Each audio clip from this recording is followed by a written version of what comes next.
All right, you're gonna need to hear me out on this one because it might be a little weird, but I believe that the solution to a lot of your problems might come if you just stop trying so hard to solve those problems.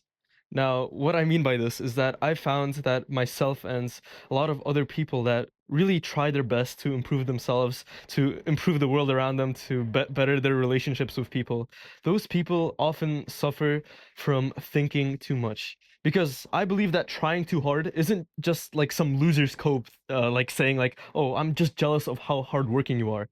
I believe that it's truly something that comes from the mind. Because trying, that comes from your physical body. Like trying lifting weights, like working on your business, whatever, that comes from your physical body. But trying too hard is a bad thing that I do believe exists and comes from overthinking about like actually trying, which sounds kind of stupid, but if you think too much about trying, that's kind of what it means to try too hard. And let me give you a quick personal example to demonstrate how I learned this basically, and to prove to you that this could be the solution to maybe your burnout, maybe to your lack of progress that you perceive, right? So a few weeks ago, actually more like a month ago, I had this beautiful idea to start playing tennis every single day. I wanted to become maybe not a pro, but like one of the best, at least in my high school, at least like for my age. And this idea, I'll get into later where it came from, but basically it made me play tennis every day, where before I would only play like once or twice a week. And it all basically culminated to this one match, the last match I played 2 weeks ago with one of my friends on a Sunday morning. And I played that match. It was like 30 degrees Celsius. That's like 90 Fahrenheit for you freedom-loving people. And I played that match over the span of like maybe 2 hours and 15 minutes, but it probably felt like four. It felt like the French Open final, if any of you watched that one. And that was the most tired I've ever felt in my life after that match. And the crazy thing is, I lost. I mean, it was very close, but I lost. And that was crazy to me because I had spent the month prior training every day, and I viewed this match as kind of the culmination of all my progress.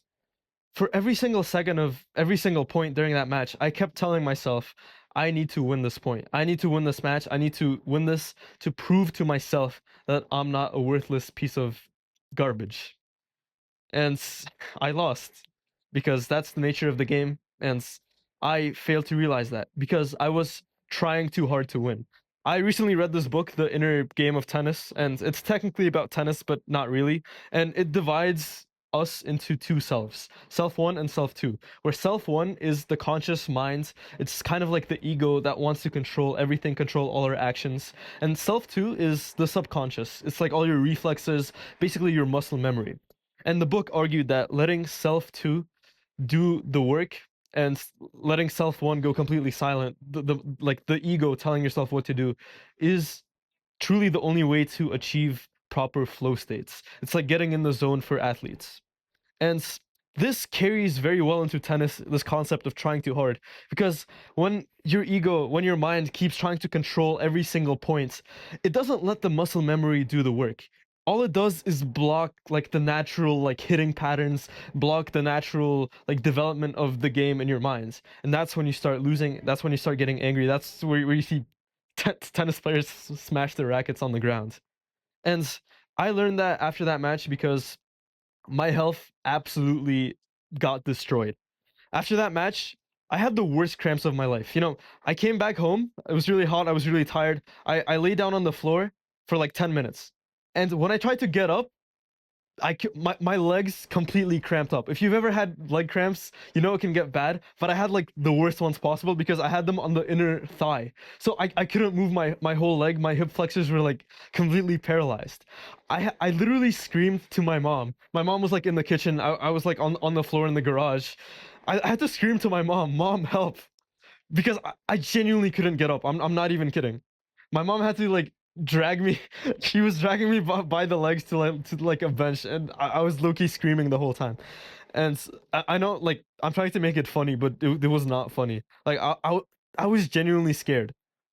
And then after that, like a few days after, I got sick with like the worst possible disease in the middle of summer where it was like I had like a bunch of cold sores in my mouth. I couldn't eat for like a week, basically. I lost 10 pounds. I lost 10 pounds, which hasn't happened to me basically ever because I've been maintaining kind of the same weight, the same body composition for 2 years. And I lost 10 pounds. I lost all my strength.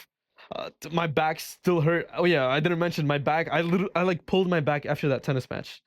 And basically, why I'm saying all of this sport analogy, it's an analogy for overtraining that can come not just from like you physically doing too much, which maybe I was doing, but usually overtraining comes after like months of overtraining, right?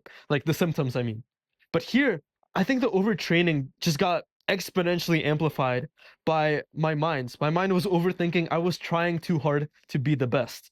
And I never asked myself why.